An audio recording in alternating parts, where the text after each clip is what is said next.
Welcome to Pratidwani, a podcast in which we try to humanize science. First and the foremost, thank you very much for the great response we have been receiving related to the podcast. I am really overwhelmed to see the kind of encouragement what I have got over the last few days. And it also reinforces the point that there is a lot of value for science, which I really appreciate. Thank you all for your encouragement and also very nice feedback what I have been getting on the podcast. I will continue to learn and share my thoughts. As I keep telling myself, being a professor is like a student for the whole life. So that is one of my main motives behind starting this podcast, to share whatever I've been learning and also take feedback and incorporate some interesting changes as we go along to see how we can improve the podcast itself. As you know, Pratidwani is a non-commercial podcast, so there's no paywall or any kind of restriction. So feel free to share the link to the podcast with anybody who is interested in science. And please remember that this particular podcast doesn't have a specific age limit, which means that it should be accessible to anybody who is interested in science.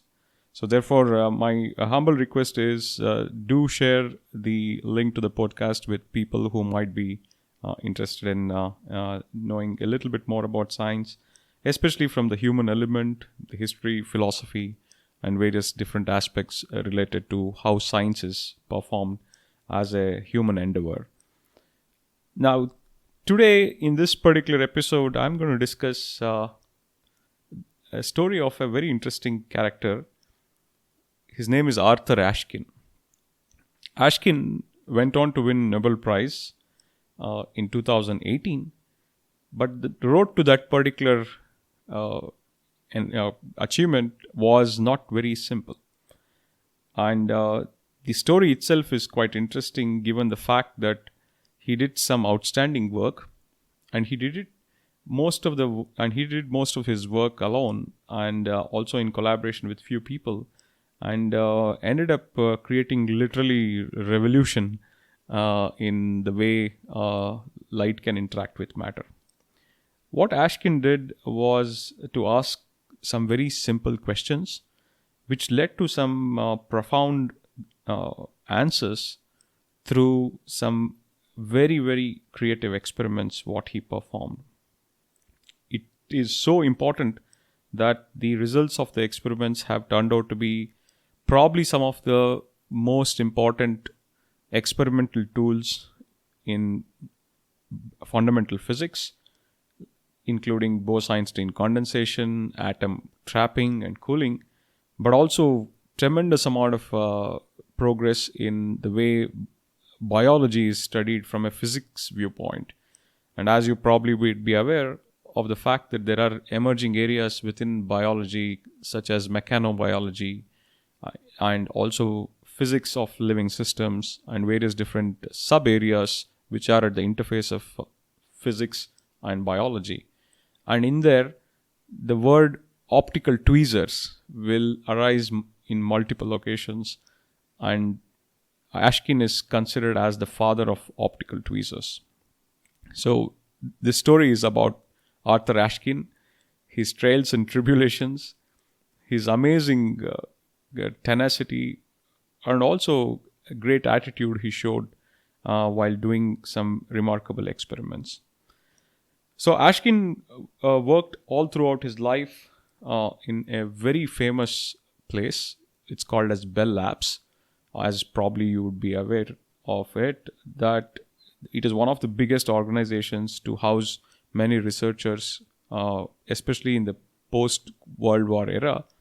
And it turned out to be one of the most productive scientific collection of human beings in terms of people who went on to win Nobel Prizes. 9 Nobel Prizes were won from Bell Labs, 5 Turing Prizes. It also included a lot of people who did some outstanding work, including information theory, and many great achievements came from that particular organization.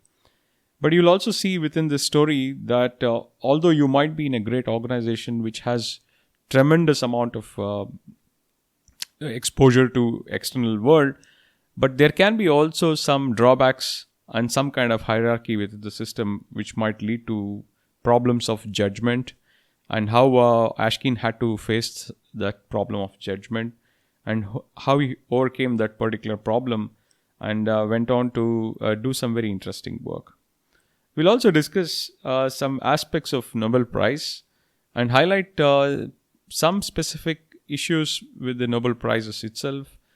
Although Nobel Prizes are very coveted and extremely well published in terms of the way they really draw attention to a lot of interesting science and technology, the process of nomination and also the process of choosing a Nobel laureate is sometimes not very kind of clear, and therefore it leads to some exclusion of people who may otherwise would have totally deserved a prize. And we'll discuss about that and how sociological aspects of science and scientists play a critical role in such situations. Now let's first look at the life history of Ashkin. Ashkin was born in September 1922 in Brooklyn, New York. He was born to Ukrainian Jewish parents. So his parents immigrated from Ukraine / Russia at some point of time, right at the cusp of the World War. And after they immigrated, they actually had their family kind of established in New York. And Ashkin was born in 1922. So he was a Brooklyn kid. He went to the public school in New York. And later on, he went on to take an undergraduate degree from Columbia University. And right when he was finishing his undergraduate studies, the Second World War broke. And therefore, he was employed within the Columbia University Radiation Laboratory, where he learned very interesting techniques related to microwave spectroscopy and also some specific instrumentation related to microwaves. So, as the war ended, Ashkin went to Cornell University to take his PhD in 1952. And there he also was interested in looking at various different aspects of scattering of some specific kind of fundamental particles. So he had a very strong foundation in experimental physics all throughout his education. So as soon as he finished his PhD, he then switched over to Bell Labs, where he ended up getting a job thanks to his undergraduate supervisor who had moved from Columbia, and therefore he could get a good job post his PhD at Bell Labs. And Bell Labs nowadays is called as Nokia Bell Labs, as you probably would be aware of. It is one of the big technological industries which used to produce a lot of stuff related to telecommunications, but now probably they have diversified, and they were also part of AT&T at some point of time, and Lucent Technologies, etc. So Ashkin's brother is also a very famous physicist. He was a nuclear physicist. In fact, his brother went on to become quite a reputed nuclear physicist, and therefore Ashkin did not want to become a nuclear physicist because they did not want brothers to kind of compete with each other and also have similar kind of backgrounds. So Ashkin was always interested in going into a path where he could make an impact on his own without having to be called as Ashkin's brother Ashkin. This is something he mentions in his biographical note also, that he doesn't want to be considered only specifically as the brother of Ashkin who did nuclear physics. So in 1960s, he did a lot of experiments related to microwaves. He also did some very interesting experiments related to nonlinear optics. So please remember, 1960s are early days for lasers. So therefore, he was really using cutting edge technology at that point of time to do something which is novel and also technologically relevant, given the fact that he was working in an industry. Now, The place where he was working, Bell Labs, has very rich history, as you probably would be aware of. Bell Labs housed many Nobel laureates. Some outstanding inventions and discoveries were made in Bell Labs, like the transistor, CCD camera, the charge coupled device camera was invented there. Interestingly, cosmic microwave background, the Big Bang clues were obtained from the Horn antenna, which was essentially in the Bell Labs. And of course, there were many interesting computational related discoveries and inventions, including Unix, which is a language which is extensively used as an open source platform, was developed in Bell Labs. There's a very nice book called Idea Factory by John Gretner, which details some of the human element of Bell Labs. I would link that in the show notes. You would be able to look at that particular book. If you are interested, you can dig deep into some of the history of Bell Labs itself. Hamming has a very interesting essay. It's called as You and Your Research. It also has some interesting insights into how Bell Lab functioned and what are the intricacies, sociological aspects of Bell Labs, and what led to some very great work in an industry. Remember, this is a commercial industry which is interested in developing technologies, but encouraged a lot of people to do some outstanding fundamental science. People like Anderson, P.W. Anderson, the great Anderson, who is considered as one of the greatest condensed matter physicists, was in Bell Labs and did some of the greatest theoretical solid-state physics research and laid the foundation for the condensed matter physics research, came from Bell Laboratories. Cooper, the other person who gave the BCS theory and also was involved in transistors, came from Bell Labs. So Bell Labs in the past had very rich history, and interestingly, it somehow lost its kind of prominence in terms of fundamental sciences, and there are various interesting reasons for that. And the book Idea Factory gives some very interesting insights into why such kind of decline happened too as time progressed. Coming back to Ashkin, Ashkin in 1960s was starting to see how lasers can be used for interesting experiments. And one of the fundamental questions he asked is it possible to observe significant motion of small particles using the forces of radiation pressure from light, especially from laser light? So this is a verbatim quote from Ashkin's fantastic commentary included book, where he put together many of the foundational papers related to optical trapping and tweezing, and has given some fantastic commentaries on all the pieces of work, what he was related to and what he performed. And I would be using that as one of the main sources, and I'll be linking that source also for your future reference.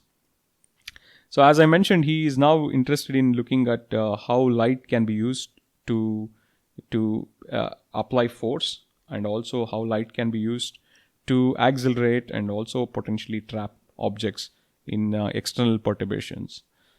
So the concept of radiation pressure has very rich history too. One of the foundational questions regarding radiation pressure came from German astronomer Johannes Kepler. As early as early 1600s, Kepler was interested in asking why tails of comets point in direction away from the sun. At some point of time, he made a very important observation from the data what was already available, and he indicated that the direct rays of sun strike upon it, penetrate its substance, draw away with them a portion of this matter, and issue thence to form the track of light we call the tail. In this manner, the comet is consumed by breathing out its own tail. Stop quote. This is a quote from Johannes Kepler, where he is telling that the reason why the tails of the comet point away from the sun is because there is some kind of a radiation pressure which means that there is some kind of light which is falling onto the comet from the sun, and that light is pushing away the matter which is there in the comet. So always the tail will be in the opposite direction to the sun. This was a very profound observation and explained some very interesting things in that particular era, where people were amazed to see comets in the night sky. And that really created a buzz in that particular time. And Johannes Kepler gave this very interesting observation. Of course, all these specific observations and arguments, etc., were further verified, tested, and very strong foundation was laid going further. And one of the main person who laid an important foundation to almost every aspect of electromagnetic theory was James Clerk Maxwell.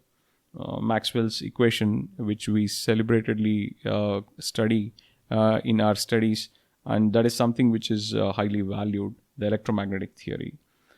In 1930s or so, there was an experimental verification of the radiation pressure by Nicholas and Hull, which also played a very important role in telling the real classification and also the observation of radiation pressure, how light can lead to some specific kind of force and some transfer of momentum on objects.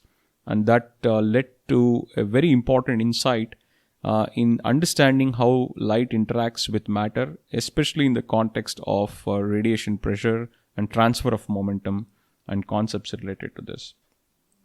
So Ashkin in that way was very interested, and he went on to really look at specific problems related to how laser light can interact with very tiny objects, micro objects, or in certain cases even asking the question, can we accelerate and trap particles by radiation pressure? So when he was doing certain experiments, and he did outstandingly achieve this particular observation of micron-sized particle accelerated and trapped in stable optical potentials, mainly because of the forces of the radiation pressure from a laser which was essentially a continuous wave laser. And he hypothesized that similar acceleration and trapping can be possible in the context of atoms and molecules, and such particular achievements can be very useful in studying atoms and molecules which are confined in space and time, thanks to the optical potentials that can be created using laser beams. So this means that he was thinking about this problem quite deeply, and he was always interested in radiation pressure. In fact, if you look at his biographical note, he keeps telling that he was very interested in asking the question why light imparts certain kind of momentum on objects. And this is a question which will be hovering in his mind for a very long period of time. Now, once he does this experiment, a very peculiar thing happens. So Ashkin does this experiment, and he finishes the experiment, and in Bell Labs, there is a tradition. And this is a kind of an unofficial tradition where before sending out the paper to the journal, you ask somebody to review within the industry so that you will be able to keep the standards of the paper very high, and therefore you will send out for a review within the industry. So what Ashkin did was sent out this paper for an internal review in the theoretical physics department. And there is something very interesting happens related to Ashkin. And I will quote what Ashkin had to say from his commentary on this particular incident. Start quote. It may be interesting and instructive to recall the initial reaction to scientific paper, in this particular case, the acceleration and trapping paper, which described the earliest trapping work. At Bell Labs, before a manuscript could be sent out to a journal, it had to undergo an internal review to make sure it would not tarnish the laboratory's excellent reputation in research. Since this paper was intended for physical review letters, it was sent to the theoretical physics department for comment. The Bell Labs internal review made only 4 specific points. First, there was no new physics in this paper. The reviewers could not actually find anything wrong with the work. And he tells this is reminiscent of the famous Pauli insult, when he commented on some work he thought worthless, that it is not even wrong. So this is not even wrong is something very famously used. He went to further quote Ashkin. The third point was the work could not probably be published in physical review letters, but maybe somewhere else. So these 4 points in terms of internal referee report from the theoretical physics group greatly distressed me. And so I went to my boss, Rudy Kampfner, inventor of the traveling wave tube, whom I greatly admired. Rudy, a man usually slow to anger, simply said, "Hell, just send it in." As it turned out, I had no problem whatever with the physical review letter reviewers. In 1999, this particular paper had the honor of being selected as one of the 23 seminal papers on atomic physics reprinted in the compilation. Stop quote.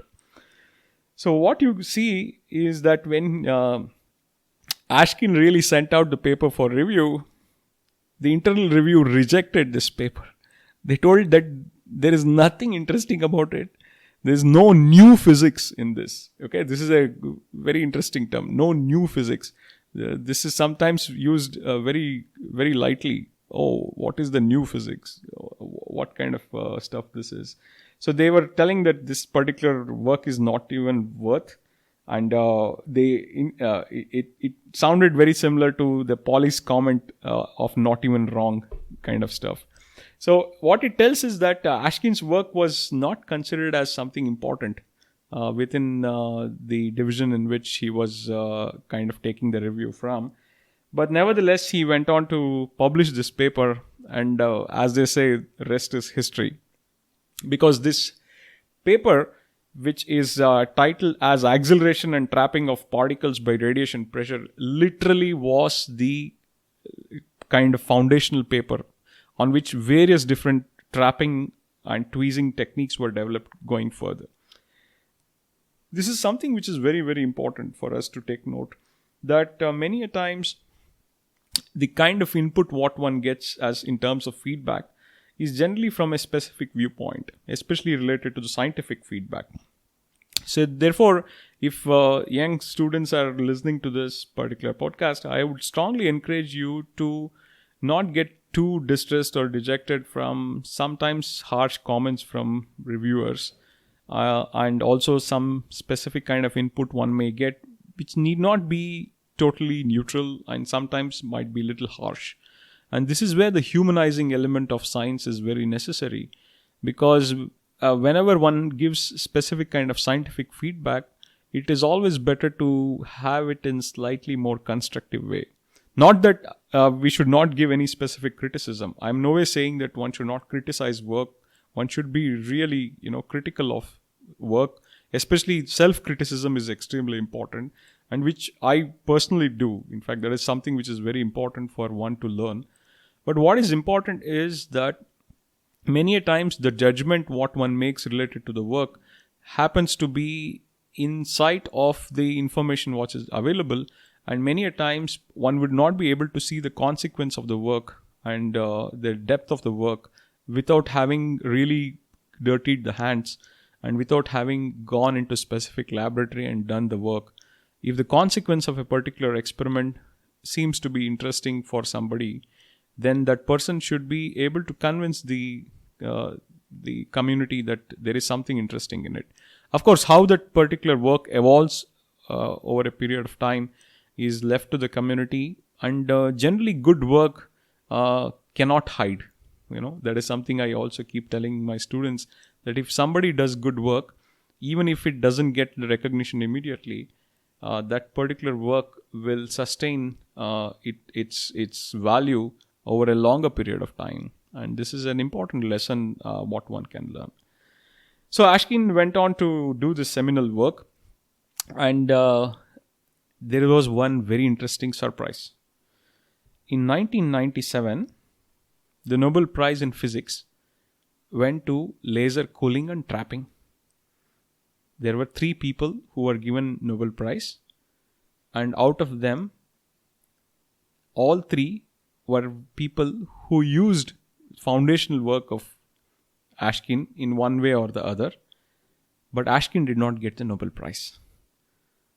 And this was a big disappointment for people who are working in this particular area, because everybody knew that Ashkin really played a critical role. In fact, so much so that Stephen Chu, who was kind of a researcher within Ashkin's group, got the Nobel Prize. Stephen Chu, of course, was outstanding researcher, totally deserved the prize for the work he did in terms of the laser cooling and trapping. But Ashkin missed it out. He had been working all throughout his life on this particular concept. And in 1997, the Nobel Prize in Physics went to three outstanding researchers, Stephen Chu, Cohen, Thanuji, and Phillips, who ended up getting this prize for the outstanding achievements of laser cooling and trapping. Whereas there was no specific kind of input which is taken from this particular viewpoint of the Ashkin's contribution. So therefore, it was kind of disappointing for the community, and everybody thought that Ashkin really deserved a Nobel Prize. So much so that Stephen Chu, who gave his Nobel lecture, and if you see the PDF document of Stephen Chu's Nobel lecture, Ashkin's name appears 44 times. 44 times Ashkin's name appears in this particular Nobel lecture PDF document. Of course, I have to emphasize that the people who got Nobel Prize totally deserved it. But the only issue is that unfortunately one would also have to account for Ashkin's contribution in this particular area. So one of the major inferences we can draw from this particular anecdote is the fact that Nobel Prizes have some flaws. Okay, generally people who get Nobel Prizes deserve the prize, but there are also a lot of people who end up not getting Nobel Prize. And this is the nature of the beast, so to speak, because of the fact that there is only 3 people who can get the Nobel Prize, and there is a restriction on this particular number. A lot of times the 4th individual, or many a times many other people who really contributed to that particular area, end up not getting the prize. And this is something which we have to be a bit cognizant of, the fact that in the past there have been many important discoveries and inventions which have not been recognized by a Nobel Prize, but it does not mean they are not important. Okay, even within the situation down in the global south, including in India, there have been many interesting discoveries and inventions. For example, if you look at some great contributions from people like J.C. Bose, Jagdish Chandra Bose, Satyendranath Bose also played such a crucial role in the Bose statistics and various different things. Meghnad Saha, another great physicist who totally deserved. G.N. Ramchandran, the outstanding biophysicist, the triple helix person, totally deserved the Nobel Prize, but he was ignored. E.C.G. Sudarshan, who played a very foundational kind of role in quantum optics, theoretical quantum optics, did not get the Nobel Prize. So there are many instances and examples where people who made very deep contributions have not got Nobel Prizes. But that doesn't mean the community does not value their contribution. It doesn't mean that these people were not recognized. They did get a lot of recognition. But many a times, a Nobel Prize may not be the only way to recognize somebody's contribution. And therefore, we should be a little bit careful while really taking this particular viewpoint of Nobel Prize being the greatest honor, which means that, of course, the work gets the credit and also the people get the credit. But there are many different people who would have contributed to a particular area of research who may not get the direct credit of a Nobel Prize. But we should not forget their contribution, so to speak. Now, of course, what is very interesting in Ashkin's situation is that after almost hiatus of 20 years, suddenly the Nobel Committee wakes up, and in 2018, they give the Nobel Prize to Ashkin. This is because the impact of Ashkin's work is so deep and wide. The 1997 Nobel Prize actually was for atom cooling and trapping. But what is important is Ashkin also did some outstanding experiments roughly in 1980s, where he came up with the idea of the optical tweezers, where only a single laser beam could be used to trap and manipulate micron scale objects, including biological systems such as viruses, bacteria, and various other microorganisms. This, lo and behold, turned out to be one of the most important physical tools, which has turned out to be an excellent platform to study biological systems from a physical viewpoint. The mechanics of biological systems can be studied down to single molecule level, which means that you can now pull a DNA molecule, stretch it, because if you are stretching a specific molecule like a rubber band, you want to see to what extent you can keep stretching that rubber band kind of structure. And it will snap at some particular point.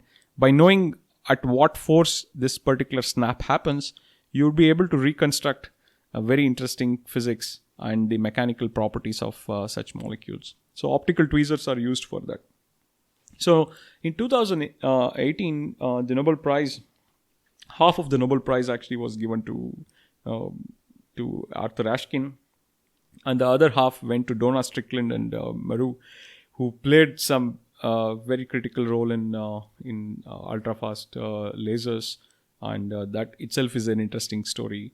But what is important is Ashkin ended up getting Nobel Prize. 2018 Nobel Prize was given to Arthur Ashkin for the development of optical tweezers, especially in the context of biological applications. And in that sense, it turned out to be a very nice thing for the community who knew about his work. And I also wrote an article regarding that when he got a prize, telling that he really deserved it, but he got it 20 years too late. Nevertheless, if the prize is given also in the context of laser cooling and trapping, he can be kind of considered as a ghost Nobel laureate, so to speak, because he also was completely deserving that particular prize too. Now, one of the interesting lessons what we can learn from this anecdote is the fact that it is much easier to get such kind of recognition if you are in a place like US, where the community is large, and also there's a fantastic amount of work which has been done in terms of science and technology. If you ask the same question whether this would have been possible, let's say in a country like India or any other country down in the global south, I highly doubt that such kind of thing would have happened if, let's say, a person would have not got a Nobel Prize and then later on went on to win a Nobel Prize, which she or he totally deserved. Now, the question around October of every year is asked why India doesn't get many Nobel Prizes. There are various different reasons. First and the foremost thing is that the number of people who do science in India is not a big number. Okay, we might be a country which has a very large population, but the number of people doing research is not a very big number. So if you consider sheer numbers and sheer amount of knowledge which is there as part of our country, that is limited. For a country of our size, we really need to scale up the number of people doing science and scientific research. And this is something which is extremely critical, because it is at the end of the day human beings who do science. And in order to have a large population of scientifically trained human resource, one will have to put in a lot of effort and money in developing that particular infrastructure. Infrastructure not only in terms of human resource, but also the materialistic infrastructure is equally important. If you want to develop cutting edge technologies, that technology is based on the foundation of basic sciences. And as I have been already telling, that there is a continuum of ideas which actually go from all the way from a curiosity-based question to a manufacturing product. And kind of questioning at each and every stage is very critical. But also this pipeline of ideas has to actually go through a long duration. And a society should sustain this kind of encouragement of taking an idea from a curiosity viewpoint all the way to manufacturing viewpoint. That requires intervention at various different parts of the society, and therefore it's equally critical. If you have observed, this is where China has done really well to a certain extent. Okay, they have been able to really, create a big amount of infrastructure in terms of the science what is used, and they have proceeded to really build very big technologies also. So there are certain things one can learn from the Chinese kind of viewpoint of developing science and technology. Of course, there are many flaws in their system too. I am not telling that they are devoid of any flaws. In fact, there are a lot of issues in terms of how they actually also are trying to look at the specific science and technology viewpoints. The incentive systems and other things are not up to the mark, and there's a lot of criticism of the way people actually are incentivized in terms of publishing papers and getting monetary benefits out of that. And therefore there are a lot of criticisms of their model too.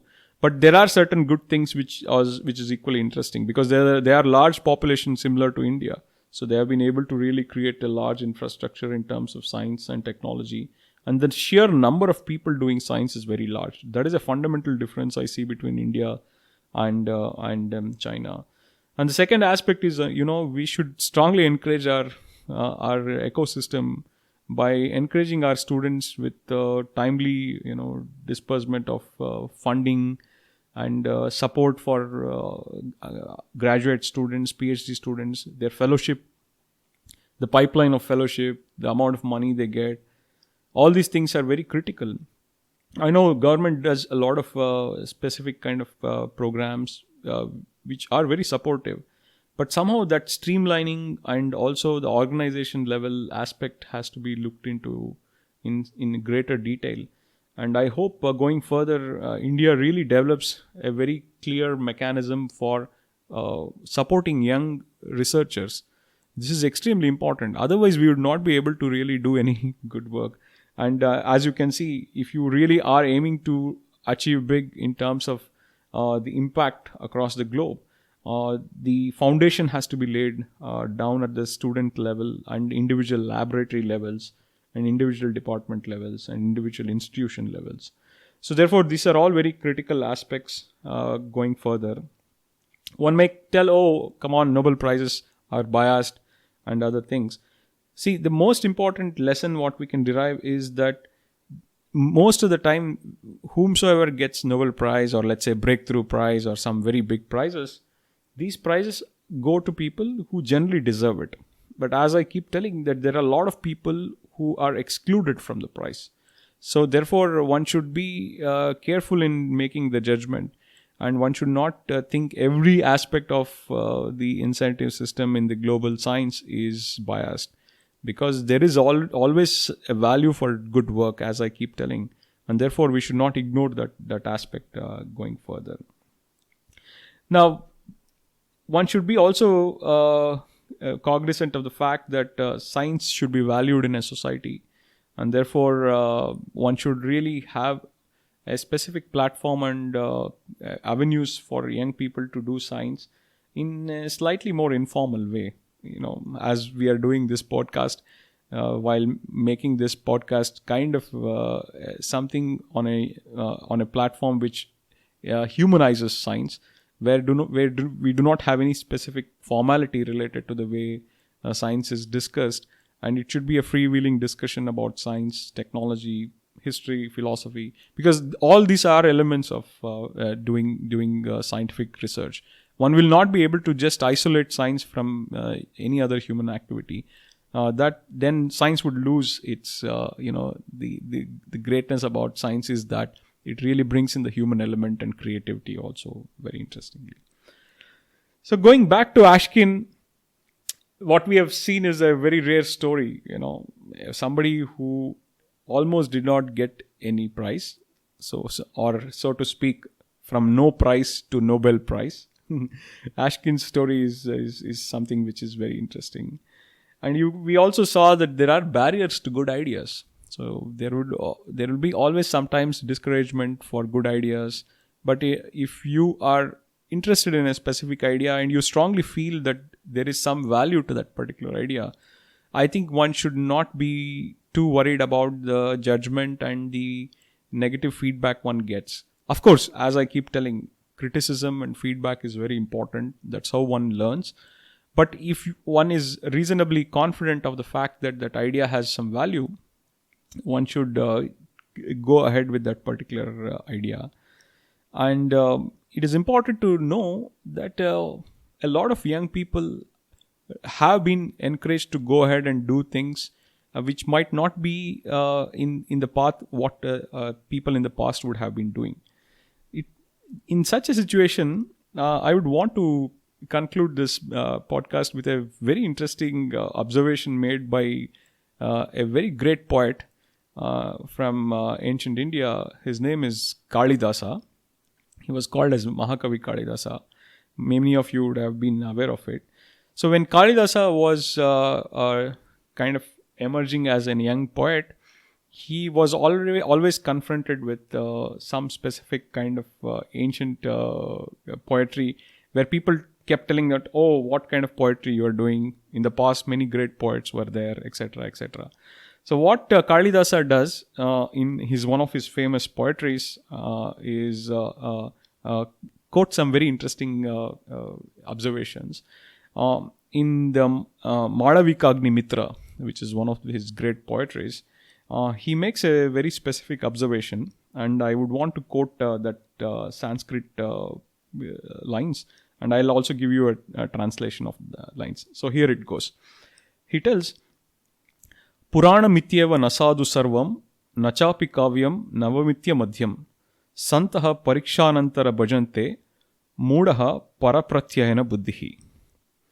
So, stop quote. The translation means that all poems are not good only because they are old. You see? All poems are not bad just because they are new. Okay?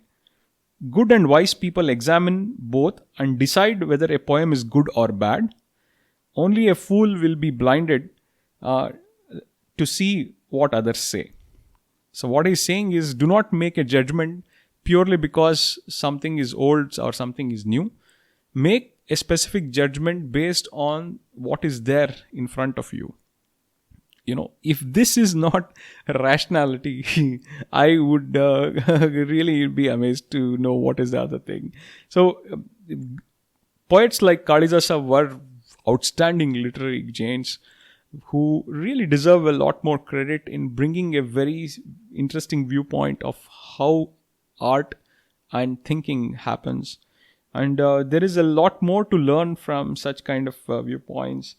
And you could see that young Kalidasa is trying to make a mark, telling that don't just go by whatever is already there as a dogma. Just go with a fresh viewpoint and make a judgment purely based on what is good. Let people examine. This is something which he specifically mentions. Parikshanantara bhajante, which means that let people examine the concept, what is there, and only then make the specific judgment going forward. So, here we come towards the conclusion of this particular episode. So, I thank you all for listening to Pratidhwani, a podcast we try to humanize science. I am Pawan Kumar, your host, signing off from Pratidhwani. Until next time, bye-bye.